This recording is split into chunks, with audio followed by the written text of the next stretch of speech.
j'ai la lourde tâche d'annoncer quelqu'un qui nous a fait l'amitié d'être là chaque année. Depuis 6 ans, il a été un indéfectible soutien du CDSE et je ne doute pas qu'il le sera encore si son avenir politique le conduit à rester aux affaires. Je veux parler de Bruno Le Maire.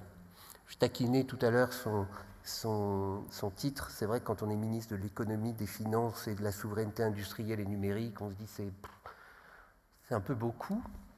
Mais voilà un homme politique qui nous accompagne, qui nous écoute et qui, avec l'outil du CICE, avec l'outil des douanes, qui sont sous le budget, mais le budget c'est lui aussi, donc avec la DGE, nous aide et comprend nos enjeux. Il arrive à faire cette synthèse astucieuse entre ce qui relève du politique et ce qui relève de l'économie, ce qui relève de ceux qui collectent l'impôt et ce qui relève de ceux qui gagnent de l'argent. Mais tout ça, ce sont des euros et la République ne s'en porte pas plus mal. Alors Bruno Le Maire devait être là aujourd'hui.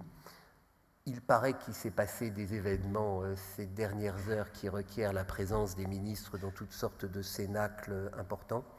Et donc il nous a adressé ce qui s'appelle une pastille. C'est la 6e fois qu'il est des nôtres. J'espère qu'il y aura une 7e ou une 8e. Ça dépendra de Cédric. En tout cas, Marc-Antoine Bindler, qui est à la grosse caisse, là-haut, peut lancer la pastille du ministre de l'économie, des finances, de la souveraineté, quand il veut.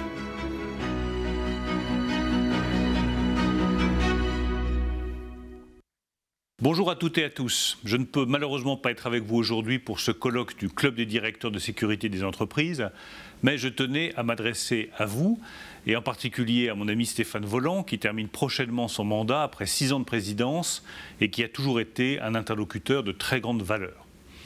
Vous avez consacré ce colloque annuel à la guerre économique. C'est évidemment un sujet central dans un monde de plus en plus instable, où tous les coups sont permis entre les grandes puissances et où la concurrence est rude. Dans cette concurrence globale, la France doit défendre ses intérêts, ses entreprises et sa souveraineté face à un certain nombre de menaces. Il y a d'abord la protection des savoir-faire, des brevets, du potentiel technique exceptionnel que nous avons dans notre pays. Nous ne voulons pas que d'autres nations s'emparent de nos innovations. Il y a ensuite la lutte contre les lois extraterritoriales, comme nous pouvons le voir en matière de données numériques. Ces données, stockées sur du cloud, seront de plus en plus essentielles dans le développement de l'intelligence artificielle générative. Elles ne doivent pas être captées par des puissances étrangères. Il y a enfin le risque réputationnel, qui est particulièrement sensible à l'heure de la désinformation, de la lutte d'influence et des cyberattaques. Vous le voyez, chaque jour dans vos entreprises, les attaques sont plus nombreuses et il est plus que jamais nécessaire de se défendre.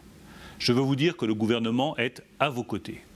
Il milite, par exemple, au niveau européen, pour une protection des données face à l'extraterritorialité, avec les négociations sur le schéma européen de certification, mais aussi pour la sécurité des modèles d'intelligence artificielle avec l'AI Act.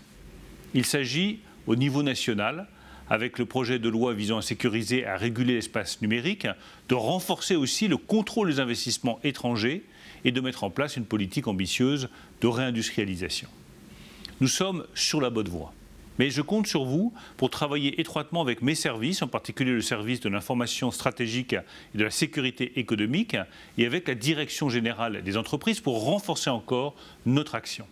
Nous devons créer un véritable continuum de sécurité.